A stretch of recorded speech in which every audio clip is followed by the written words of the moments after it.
Donc voilà. Bonjour à toutes et à tous. Bienvenue à ce webinaire spécial dans le cadre de la Semaine nationale du don d'organes et de tissus. Mon nom est Stéphanie Larivière. Je suis conseillère principale expérience client pour les centres hospitaliers. J'ai le plaisir aujourd'hui d'accueillir avec moi trois collègues qui vont vous parler du don de tissus humains. Donc, j'ai avec moi aujourd'hui Madame Audrey Leblanc, qui est agente de liaison au Bureau du coroner et développement des dons de tissus humains.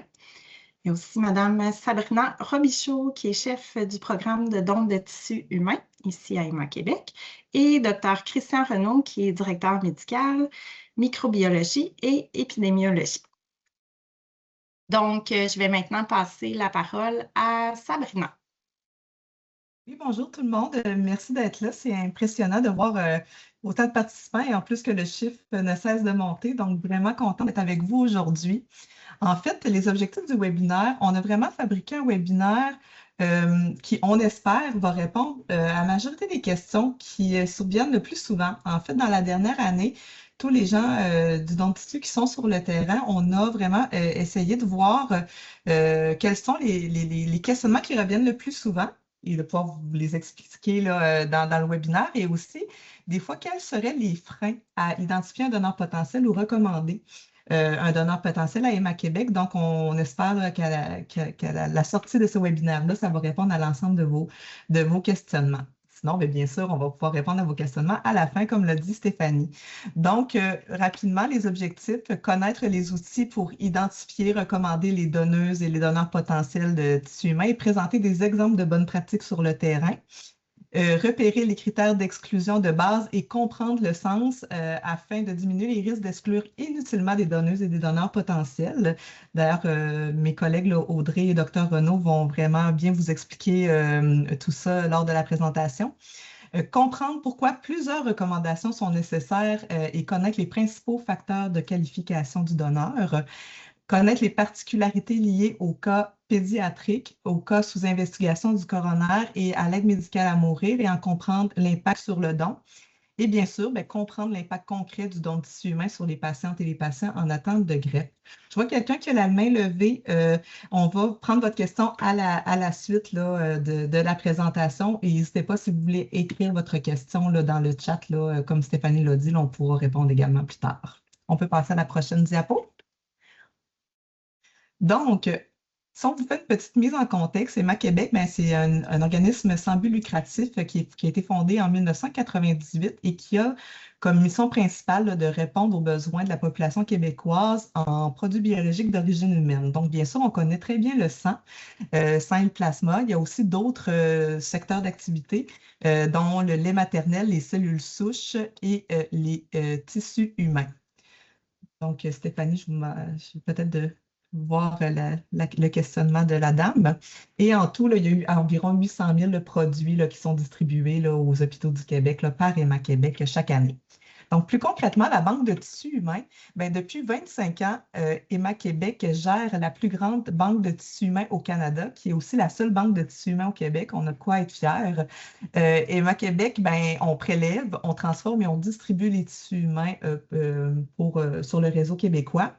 Et depuis 2024, on est le distributeur unique en matière de tissus humains pour l'ensemble du réseau de la santé du Québec.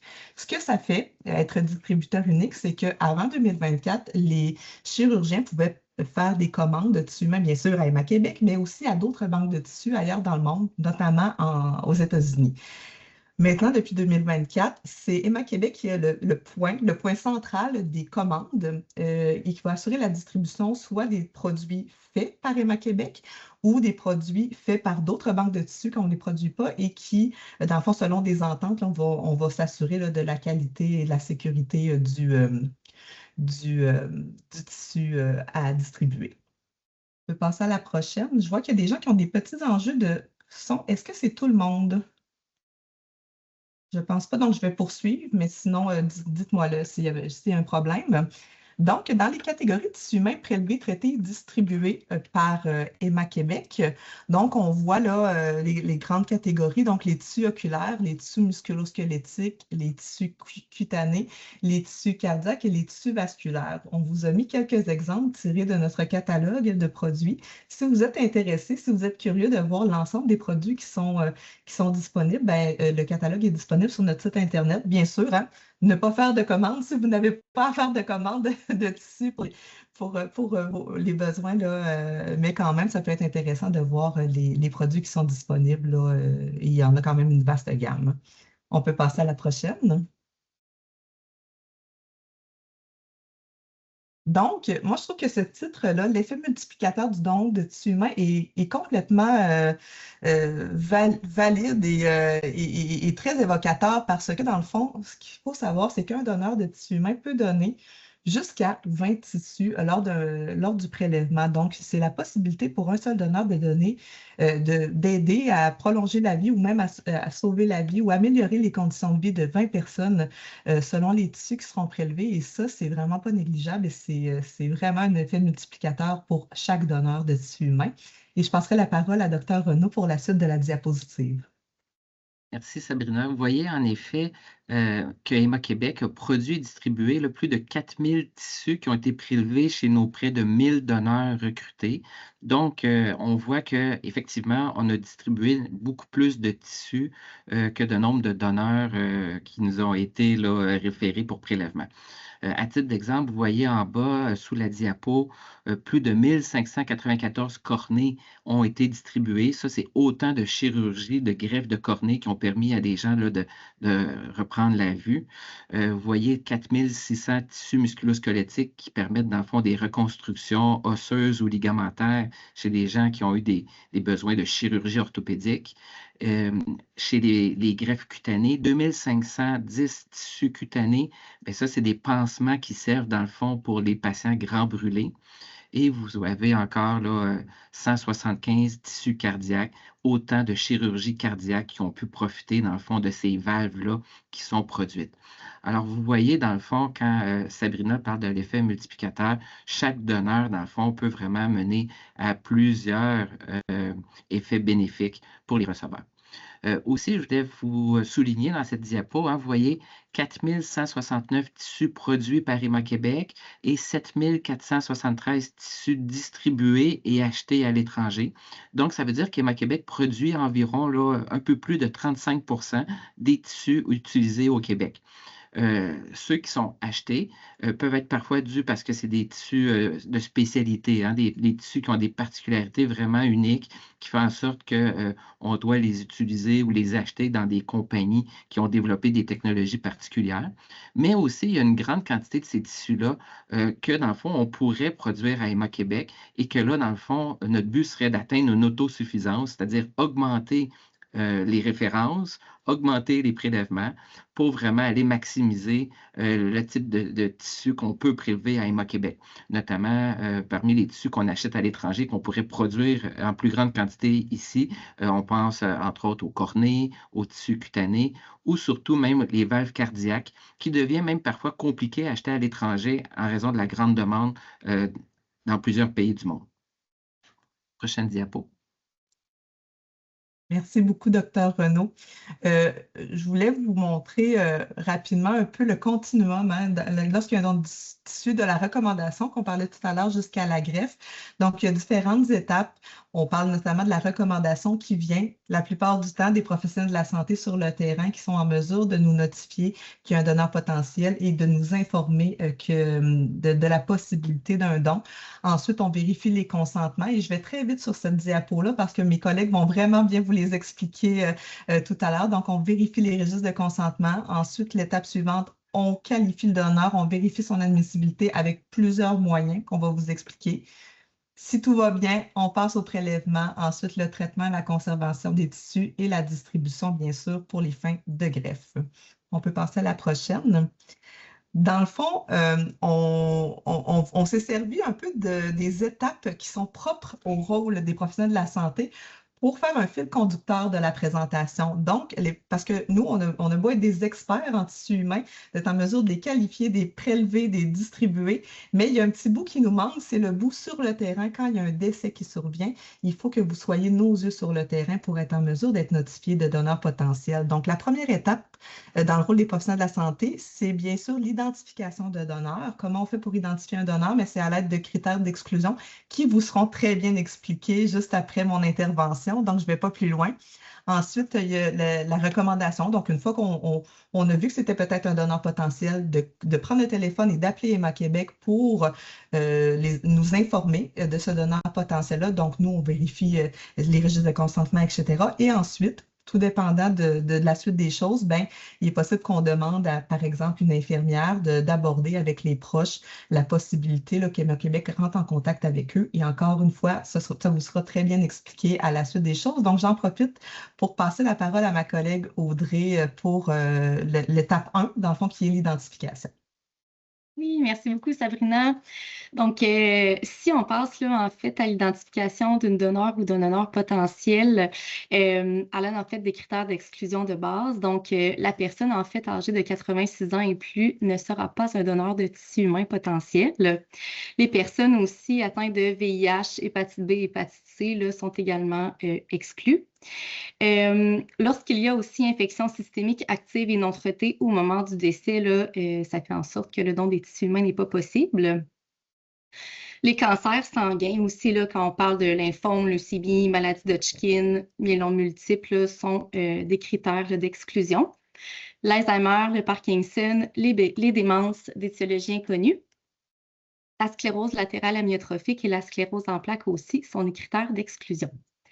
Donc, lors de l'identification d'un donneur potentiel, c'est important de se baser uniquement sur ces quelques critères d'exclusion simples et clairement établis.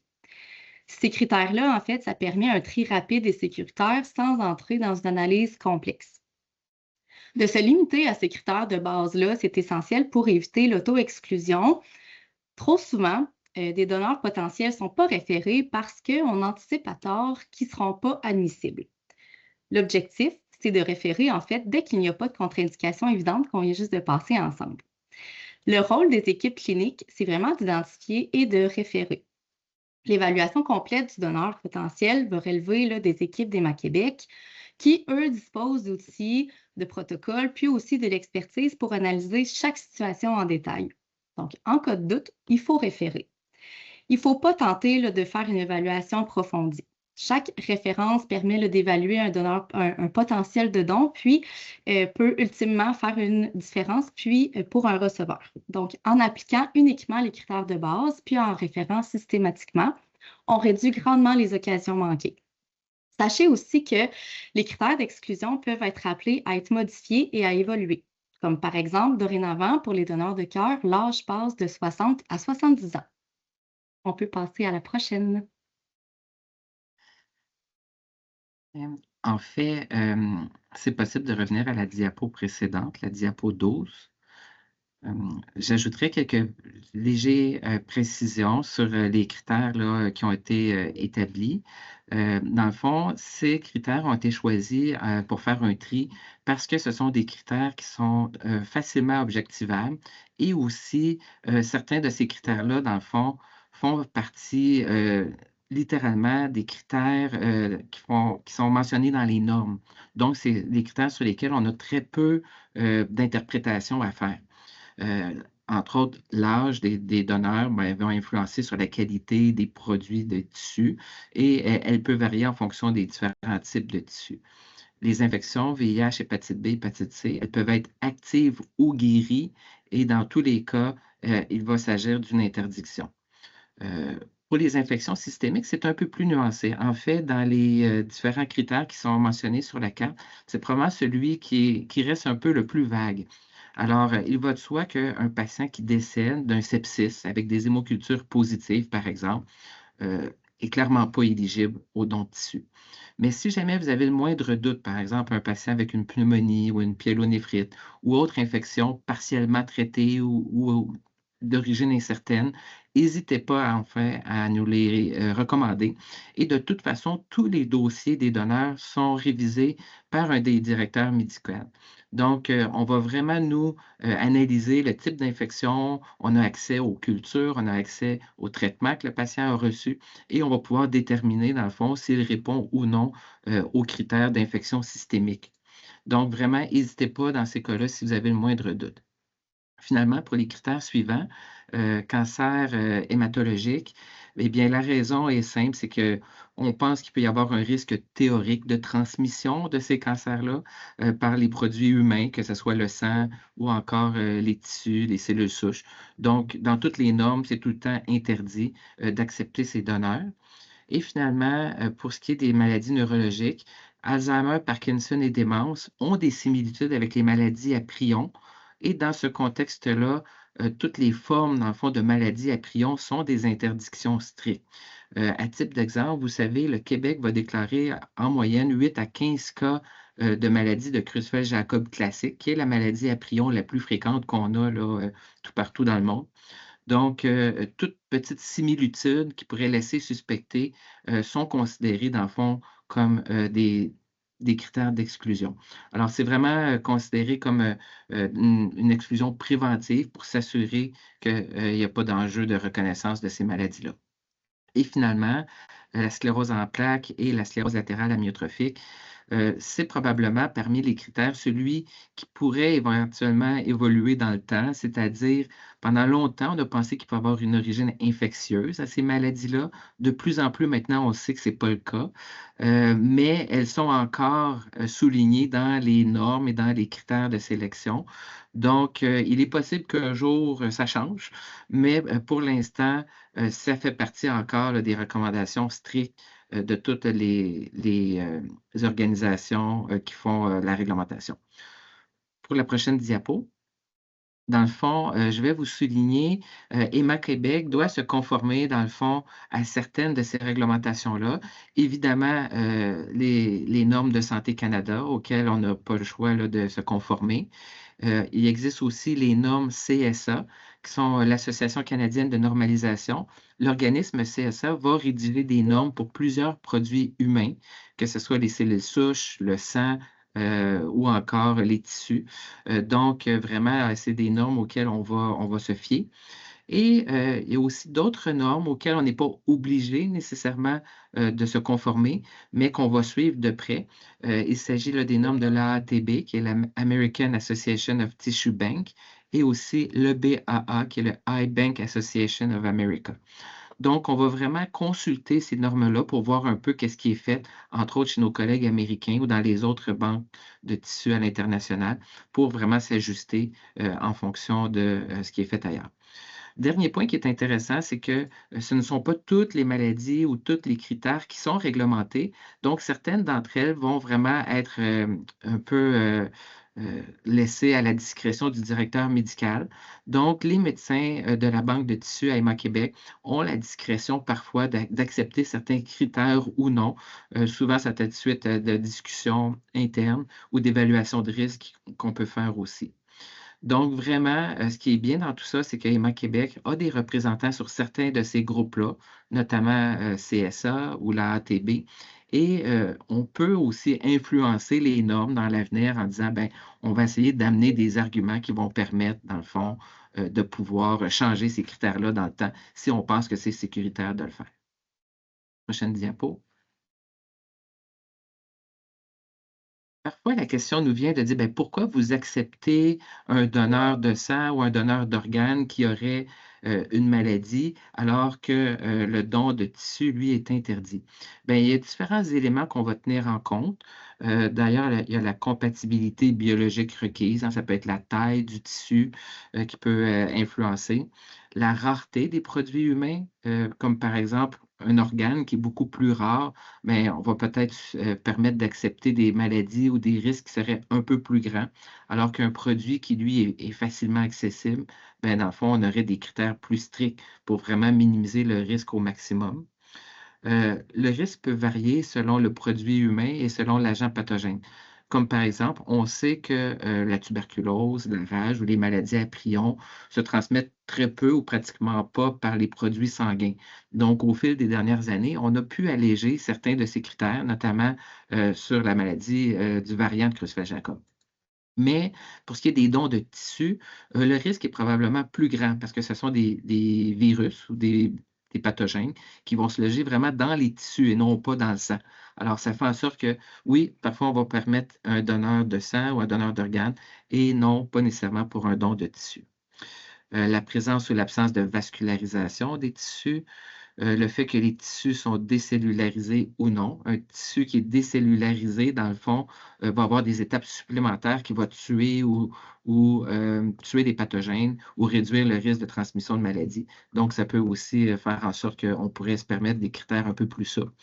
Et finalement, le niveau de criticité du receveur.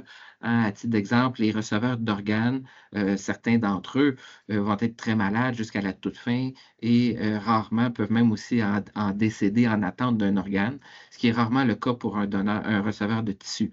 On sait que les tissus vont permettre d'améliorer la qualité de vie, mais généralement, il est plutôt rare qu'un tissu va permettre de sauver la vie d'un receveur. Donc, la criticité de la maladie peut influencer aussi qu'on va être plus ou moins souple dans les critères de sélection. Prochaine diapo.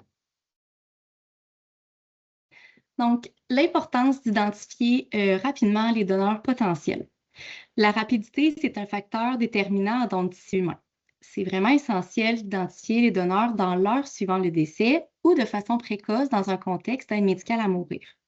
Cette rapidité-là, ça a un impact direct à la fois sur la possibilité réelle de procéder au prélèvement, puis sur la qualité là, des tissus qui vont pouvoir être greffés. Donc, il y a l'étape d'identification, la recommandation.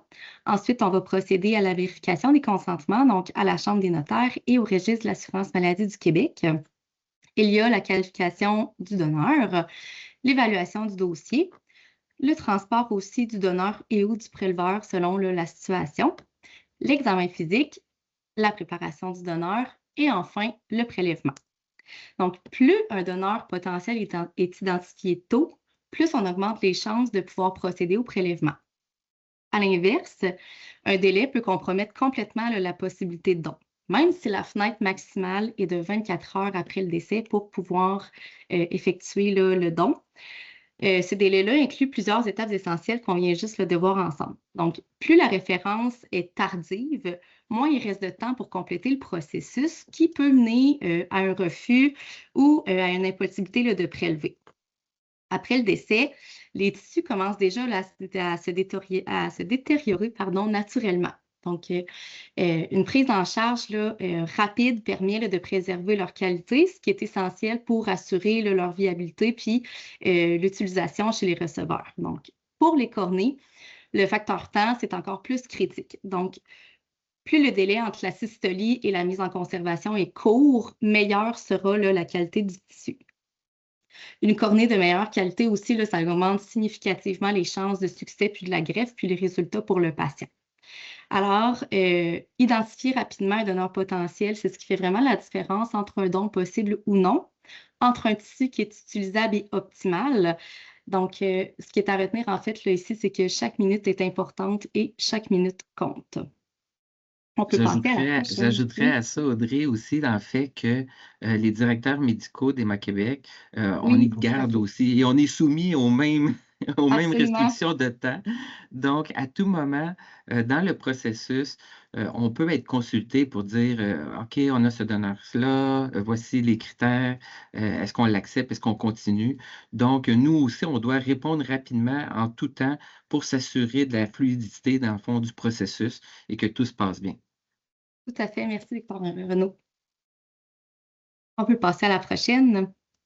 Donc, les particularités cliniques à prendre en compte dans certains contextes spécifiques. Alors, pour ce qui est des bébés, des enfants, pour ceux qui font de la référence, lorsque vous téléphonez les coordonnateurs d'Héma-Québec, surtout pour les jeunes donneurs, souvent les bébés, Le poids corporel, c'est vraiment un déterminant majeur, donc particulièrement pour le don des valves cardiaques, puisque, en fait, c'est directement corrélé à la taille anatomique des structures cardiaques. Donc, les valves qui vont être prélevées doivent être dimensionnellement compatibles avec le receveur, qui est lui-même pédiatrique, là, évidemment. Un poids qui est insuffisant, ça peut limiter la taille et donc l'utilisabilité là, des valves pour une transplantation qui est sécuritaire et efficace. C'est pourquoi souvent on vous pose la question sur le poids lorsque vous faites là, la référence. On vous demande aussi parfois de nous envoyer là, les échographies cardiaques lorsqu'ils sont disponibles. Donc, voilà la raison pour laquelle on vous demande ceci. Maintenant, en contexte d'aide médicale à mourir, donc l'identification précoce là, d'un donneur potentiel, c'est vraiment déterminant parce qu'elle permet en fait une identification là, anticipée de l'ensemble du processus de don. Donc, contrairement là, à un décès, disons, imprévu, l'aide médicale à mourir, ça offre une fenêtre où il est possible d'évaluer l'admissibilité médicale en amont, planifier la logistique de prélèvement, puis d'optimiser les délais post-mortem aussi. Donc, cette anticipation-là, ça fait en sorte de réduire les délais entre la systolie et la prise en charge du donneur et du don. Et ça a un impact, en fait, là, directement sur la préservation des propriétés biologiques des tissus. Alors, la réduction là, de la dégradation cellulaire post-mortem, puis, ultimement aussi, là, un succès là, de la greffe. Je passerai la parole à Dr. Renaud. Ben, en fait, pour les 2 derniers points, le poids et la taille, Audrey en a déjà parlé, mais évidemment, ça va être utile pour mesurer, dans le fond, la taille des tissus à prélever. Audrey a parlé des valves, mais c'est aussi vrai pour les tissus musculo-tendineux.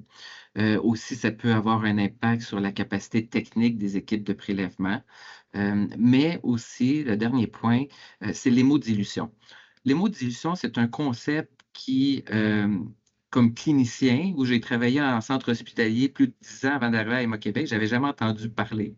Donc, c'est pas quelque chose qu'on voit souvent en clinique de dire, ben, un patient qui a reçu beaucoup de liquide, beaucoup de volume, ça peut influencer les résultats, notamment des sérologies.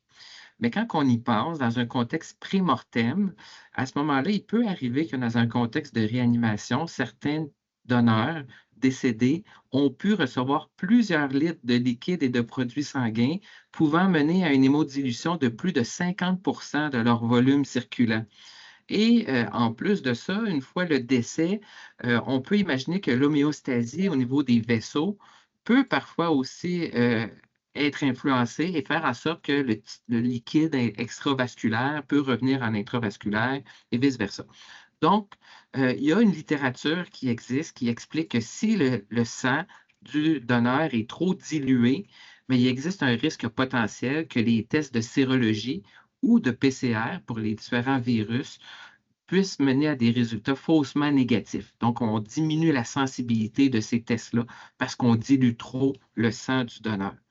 Donc, c'est les raisons pour lesquelles la plupart des organismes internationaux ont mis en place des règles strictes de calcul de volume sanguin pour lesquelles on doit connaître tout le soluté, les produits sanguins qui ont été reçus par le donneur et qu'on doit calculer en fonction du volume circulant le risque d'hémodilution.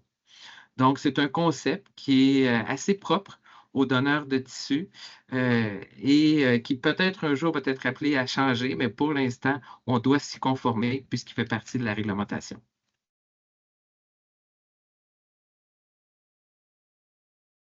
On peut passer à la Prochaine prochaine diapo. diapo.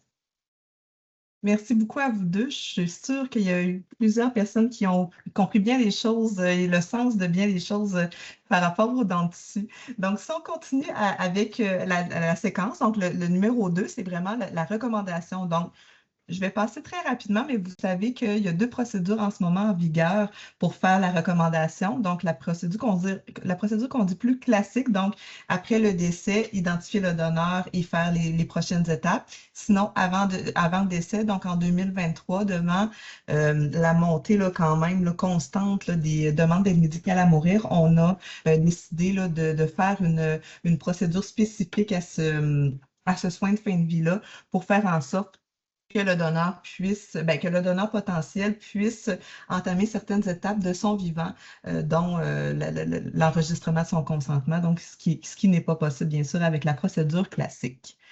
Prochaine diapo. Donc, peut-être que je l'ai dit, mais en fait, c'est quelque chose que je répète toujours, vous êtes nos yeux sur le terrain. Donc, c'est vraiment important. Et ça, c'est un peu un schéma simplifié de notre procédure. Donc, vraiment, vous voyez que quelle que soit la procédure, donc après le décès ou avant le décès en contexte d'aide médicale à mourir, la clé, c'est de regarder les critères d'exclusion et ensuite, ces critères d'exclusion-là vont faire en sorte d'orienter les actions par rapport à la recommandation qu'on va faire là, donc, comme je vous dis, ce n'est pas une formation sur la recommandation, donc je vais passer très vite, mais sachez qu'il y a d'autres formations disponibles pour poursuivre ces étapes-là. On passe à la prochaine. Donc, on peut bien parler, mais souvent des chiffres, ça fait foi de tout, ça nous donne un peu plus d'éclaircissement sur la situation. Donc, on trouvait important de vous montrer le don de tissu en chiffres au Québec. Donc, dans l'année dernière, l'année financière qui vient de se terminer, on estimait qu'il y a eu à peu près 78 000 décès. De ces 78 000 décès-là, il y aurait un 40 de donneurs potentiels, c'est-à-dire des donneurs qui cadreraient avec les critères d'exclusion qu'on vous a présentés au début, là, donc Audrey et Dr Renaud. Donc, ça fait un peu plus de 31 000 donneurs potentiels avec les critères d'exclusion de base là, qui pourraient être référés à Héma-Québec. De ce total-là, en fait, on a reçu à Héma-Québec un peu plus de 5 700 recommandations l'année dernière, ce qui est très bien, mais on comprend qu'il y a quand même matière à en avoir, on a quand même de l'espace pour en avoir un peu plus. Donc, le chiffre qui fait sursauter souvent quand on présente cette pyramide inversée-là, c'est la ligne des donneurs déclinés. Et on va vraiment plus l'aborder à la suite de cette diapositive-là. Mais en fait, là, ce qu'il faut comprendre, c'est qu'à toutes les étapes que vous a montrées Audrey, c'est qu'on se doit de mettre des barrières de sécurité à chacune des étapes pour s'assurer de la sécurité hein, du greffon là, qui va être donné là, au receveur. Donc, c'est sûr qu'il y a plusieurs éléments qui vont faire en sorte qu'on est susceptible de décliner un donneur, là, notamment l'analyse des antécédents médicaux, chirurgicaux, etc. Donc, on pourra en parler plus tard.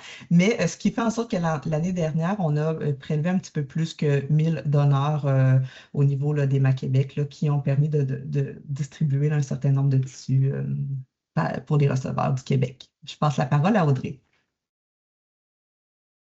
Merci Sabrina. Donc, pourquoi autant de recommandations là, sont nécessaires? Le processus de don de tissu suit une séquence qui est bien précise, hein, comme on l'a vu précédemment. À chaque étape du processus de don, comme Sabrina vient de l'expliquer, il y a des barrières de sécurité qui sont en place pour garantir la qualité et la sécurité des tissus destinés aux receveurs. Par exemple, environ en moyenne, seulement une recommandation sur 15 sera admissible pour le prélèvement des cornées. Donc, seule une partie des recommandations va mener réellement à un prélèvement.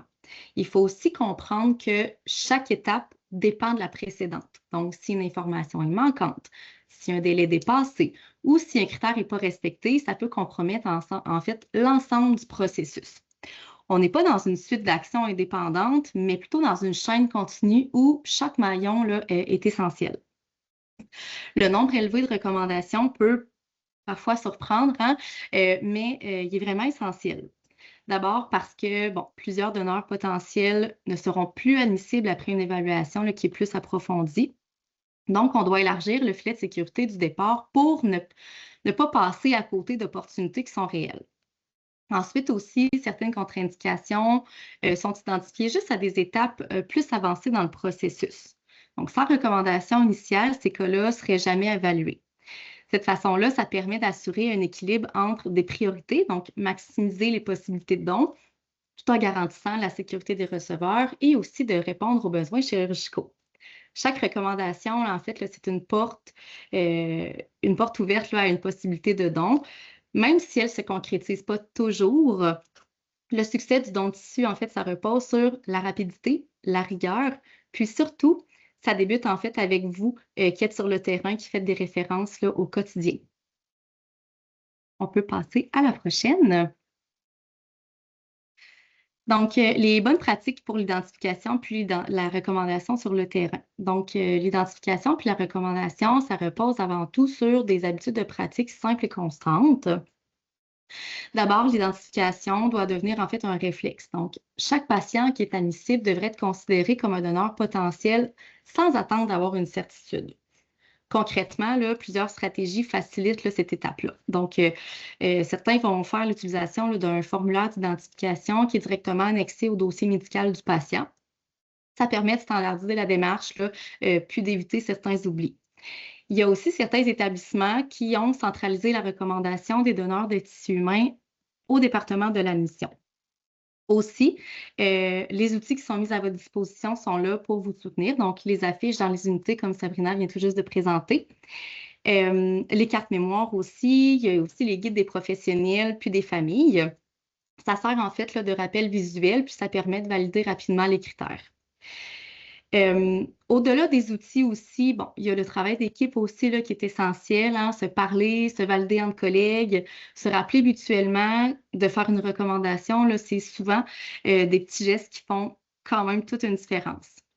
Donc, il ne faut vraiment pas hésiter à se soutenir en équipe. Un rappel, une question, une validation là, rapide, ça peut éviter de manquer en fait une opportunité de don. Donc, comme vous voyez, là, vraiment, tous les moyens sont bons pour développer là, le réflexe de recommander. Sachez aussi qu'il est possible d'accompagner les CIS et les CIUS dans la mise en place de façon de faire adaptée là, à vos réalités qui, parfois, là, sont différentes de CIS et CIUS et d'établissement en établissement. Les équipes de sensibilisation et de développement là, d'EMA Québec là, pour le don des tissus humains là, sont là pour vous soutenir dans cette démarche-là. Surtout, n'hésitez pas à communiquer avec les équipes d'EMA Québec. Donc, ces équipes-là, en fait, là, sont là pour vous accompagner, pour répondre à vos questions, pour vous guider aussi là, à chaque étape du processus. Donc, c'est toujours mieux de poser une question, de faire une recommandation que de passer à côté d'une possibilité de don. On peut maintenant passer à la prochaine. Merci beaucoup, Audrey. Donc, comme vient de dire Audrey, n'hésitez pas dans le doute, on appelle la ligne 1888, on appelle nos coordonnateurs et on pose les questions. Ils sont vraiment les experts pour bien vous orienter. Sinon, comme l'a dit Audrey aussi, ben, notre équipe, là, dont Audrey et moi faisons partie de sensibilisation, on est vraiment là, pour vous aider à développer les réflexes au sein de vos unités. On travaille déjà avec plusieurs d'entre vous. Là, quand je vois la liste des personnes, je vois qu'on travaille vraiment déjà avec des personnes, mais n'hésitez pas à nous faire part de vos besoins. Là, on est vraiment là pour vous. On peut passer à la prochaine. Et là, c'est les joies du direct. Il ne nous reste pas beaucoup de temps et on a à cœur de répondre à vos questions. Donc, on va passer très vite sur l'onglet communication. Donc, Audrey, je te ferai parler de cette diapositive-là. Sinon, Audrey avait peut-être des petites indications à vous donner pour faire les approches aux familles et aux proches. On n'aura pas le temps de l'aborder en détail, mais sachez qu'il y a un webinaire, le webinaire de l'année dernière, qui donne toutes les informations sur cette approche-là. Donc, nos collègues des communications pourront vous mettre le lien là, de ce webinaire-là dans le chat là, pour permettre de pouvoir passer à la période de questions le plus rapidement possible. Vas-y, Audrey. Tout à fait. Merci, Sabrina. Donc, dans la conversation avec les proches, le rôle du personnel soignant, en fait, là, c'est de présenter l'option du don de tissu, puis de demander, en fait, s'ils acceptent d'être contactés par EMA Québec. On ne vous demande pas d'être des experts du don ni de convaincre qui que ce soit. L'objectif, c'est vraiment d'ouvrir la porte à la discussion pour qu'ensuite EMA Québec puisse prendre le relais pour expliquer le processus, répondre aux questions, puis accompagner les proches dans leur réflexion. N'hésitez pas à communiquer là, avec les coordonnateurs d'EMA Québec là, avant d'aborder la conversation avec les familles. Ils peuvent vous donner des repères, des conseils concrets. Le fait aussi là, de vérifier au préalable les consentements peut grandement faciliter l'initiation de la discussion avec les proches quand un consentement positif est signé. Ça rend souvent là, la discussion plus naturelle avec les proches. Donc, n'hésitez vraiment pas à nous appeler avant d'avoir cette discussion-là. On est spécialisé pour échanger avec les familles endeuillées, puis on est là pour vous soutenir. On passe à la prochaine. Donc, pour aborder là, le sujet avec les proches, donc en contexte là, de recommandation après le décès, donc d'aborder le don de tissu là, avec les proches, c'est une étape qui est délicate, qui demande là, à la fois sensibilité, clarté, hein, on le sait. D'abord, c'est important de choisir le bon moment. On essaie de privilégier un environnement qui est calme, hein, avec le moins de distractions possible, puis on s'assure que les proches ont bien compris le décès avant d'introduire le sujet du don. L'approche doit rester simple, humaine et directe. Donc, par exemple, on peut dire aux personnes là, ou à la famille, il serait possible que votre proche puisse faire un don de tissu humain. Est-ce que vous acceptez qu'EMA Québec communique avec vous pour vous donner des explications puis répondre à vos questions? À ce moment-là, c'est important là, de leur laisser un temps de réflexion. Puis aussi, au besoin, on peut leur remettre là, les guides qui sont destinés aux familles pour qu'ils puissent y revenir là, à leur rythme. On peut, s'il vous plaît, passer à la prochaine D'ailleurs, diapositive. Audrey, je vais Est-ce que... prendre la perche que Oui, tu me lances pour passer directement à la diapo, excuse-moi, à la diapo des différents outils. Donc, Stéphanie, peut-être passer à la prochaine diapo. Donc, plusieurs outils, comme le dit Audrey, là, sont là pour vous outiller, le mot le dit, là, dans ces approches-là. Donc, que ce soit des guides de conversation, des questions-réponses, etc. Donc, on a fait un bottin où on a mis l'ensemble des ressources qui sont disponibles pour vous, qui sont disponibles là, via le code QR et sur notre site Internet là, pour vraiment être en mesure de pouvoir accéder à toute cette information-là. On peut passer à la prochaine. La prochaine, s'il vous plaît. Oui. Donc, en conclusion, avant la période de questions, là, vraiment, notre souhait, nous, aujourd'hui, c'est qu'à la fin de ce webinaire-là, on voit vraiment que vos actions ont un impact réel sur les personnes ayant le besoin d'une greffe. Dans le fond, donc, c'est sûr que lorsque les recommandations sont soutenues et vont très bien, ben, tout baigne dans l'huile, on a assez de tissu pour pouvoir répondre aux besoins des chirurgies, etc. Par contre, à l'inverse, une diminution peut entraîner certains ajustements dans la planification des interventions qui peuvent amener là, des répercussions quand même importantes sur le réseau de la santé et les patients.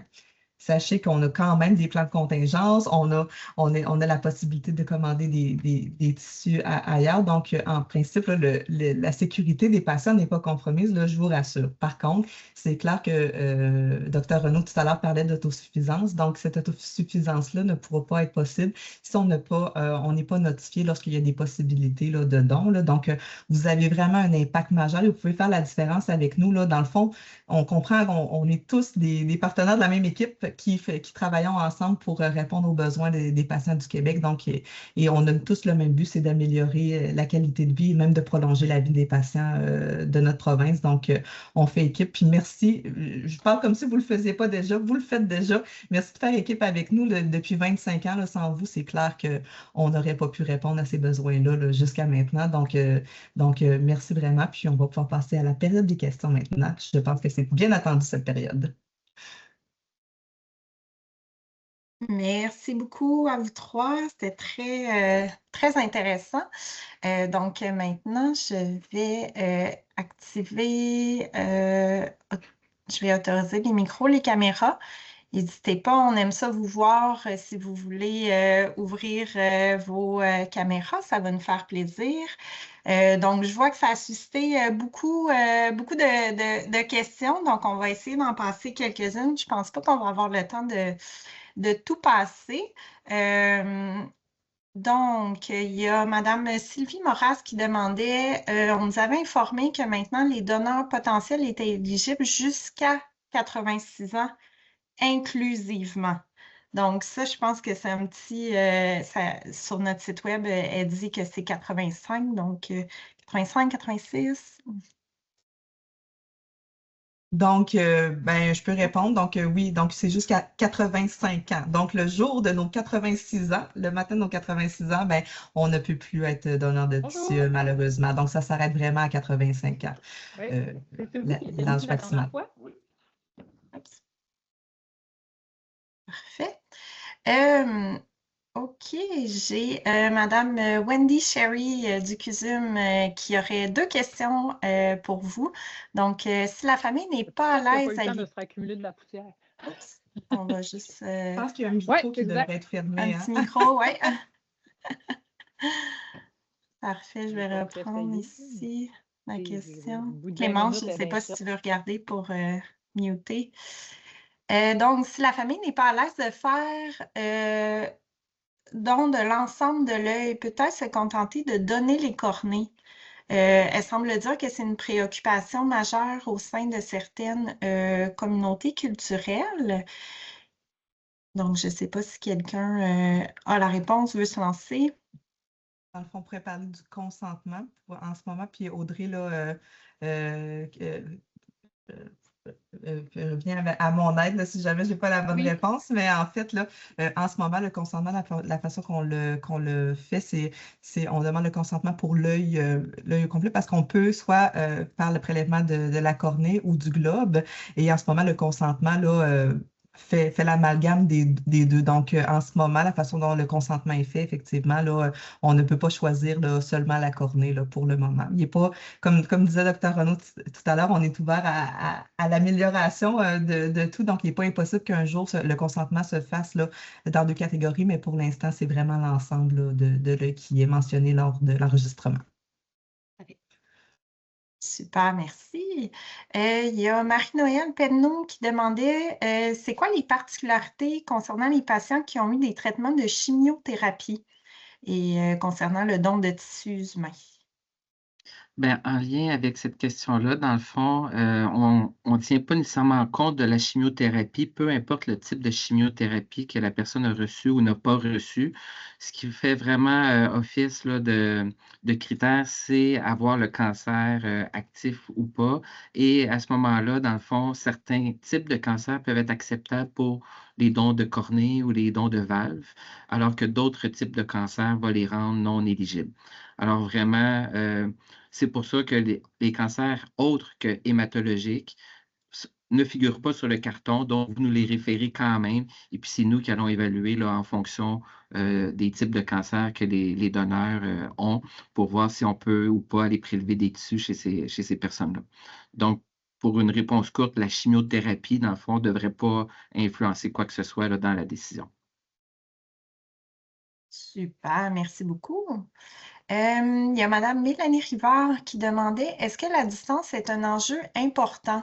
Exemple, les donneurs de tissus dans les régions éloignées. Ça, c'est une question, je sais, qui revient souvent. Donc, c'est pas qui veut se lancer, peut-être Sabrina? Oui, bien en fait, comment je peux dire, la distance n'est pas un enjeu. L'enjeu, c'est le temps, le facteur temps qu'on vous parlait tout à l'heure, hein, le fameux continuum du décès jusqu'à 24 heures pour avoir complété le prélèvement. Donc, c'est clair que nos coordonnateurs sont en train de calculer toujours. En fait, ça fait partie, c'est une des grandes parties de leur travail, c'est de calculer les délais de prélèvement. Donc, c'est sûr que si un donneur, parce qu'on se rappelle qu'on doit le déplacer, hein, donc avec des partenaires, des maisons funéraires, etc., de déplacer le donneur. Donc, c'est clair que si un donneur est très, très éloigné, ben, le calcul du déplacement de ce donneur-là va entrer en ligne de compte, à savoir si on prend la chance d'organiser le prélèvement ou pas. Donc, c'est sûr que plus souvent qu'autrement, malheureusement, les gens qui sont très, très éloignés, ben, ça va faire en sorte que le don ne peut pas avoir lieu. Par contre, je ne peux pas vous mettre ça coupé comme ça. C'est pas tout noir ou tout blanc parce qu'il est possible dans certaines, quand Audrey vous montrait les étapes, là, en fait, toutes les étapes, il doit y avoir de la petite magie à toutes les étapes. Donc, s'il y a de la petite magie à toutes ces étapes-là, ben, le don pourrait avoir lieu, là, surtout quand on parle là, de tissus là, qui sont rares aussi. Là. Donc, c'est clair que ce n'est pas un frein, mais quand même, c'est sûr que je ne vous cacherai pas que le calcul là, de la distance là, au niveau géographique, là, parce qu'il faut savoir que nous,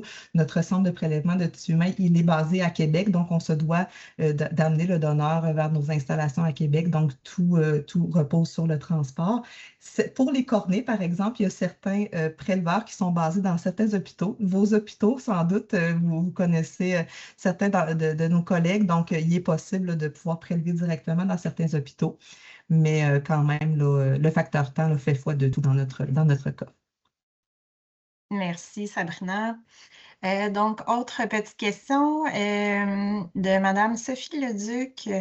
Est-ce que les donneurs décédés par des décès, donc arrêt cardio-respiratoire, sont automatiquement évalués et admissibles au don de tissu ou l'équipe soignante doit présenter une demande?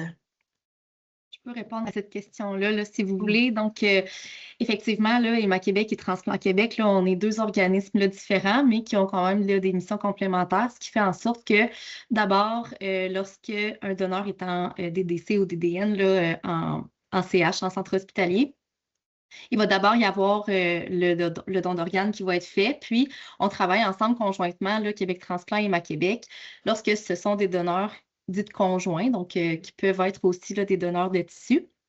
Donc, d'abord, il va y avoir le don d'organes, puis ensuite, on va pouvoir, là, lorsque le don d'organes sera fait, on va pouvoir entrer là, en jeu pour ce qui est là, des dons de tissus.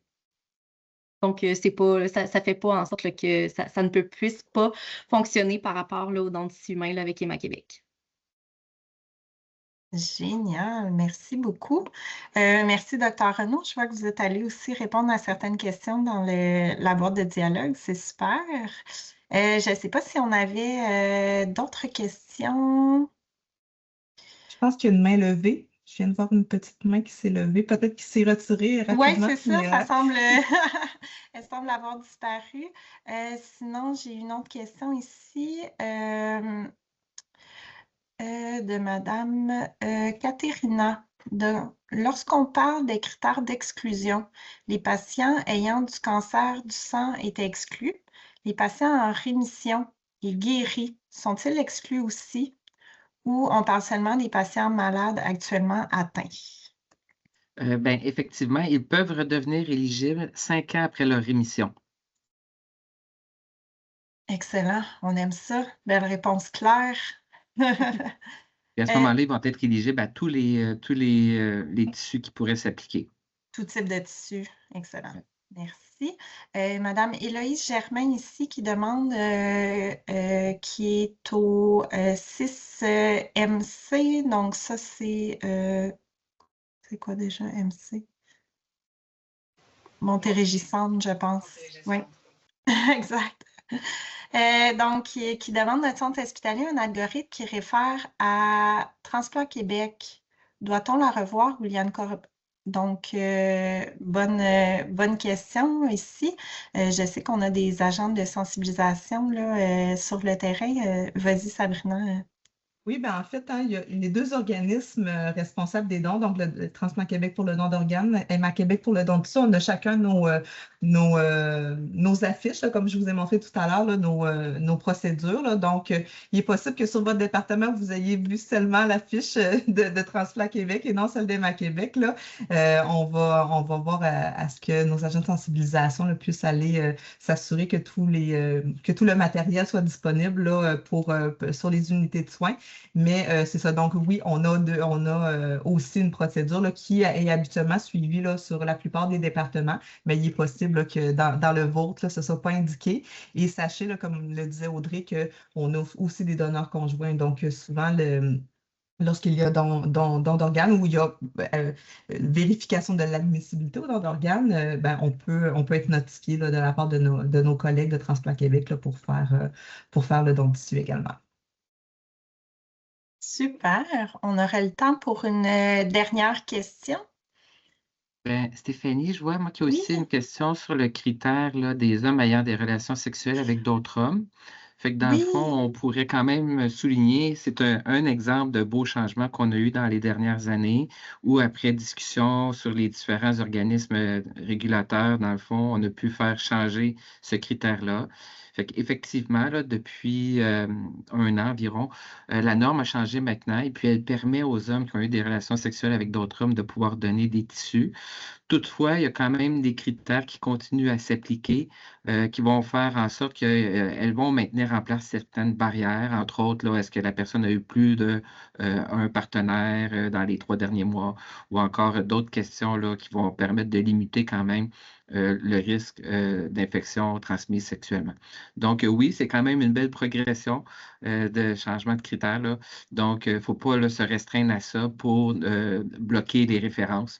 Vous pouvez les référer quand même. Et puis, Emma Québec va s'assurer de faire toutes les vérifications nécessaires pour voir si le donneur est éligible.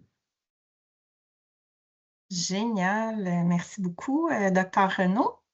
Donc, un grand merci à tous et à toutes. Bonne fin de journée et bonne semaine nationale du don d'organes et de tissus. On se revoit l'année prochaine. Merci, à l'année prochaine. Bye bye.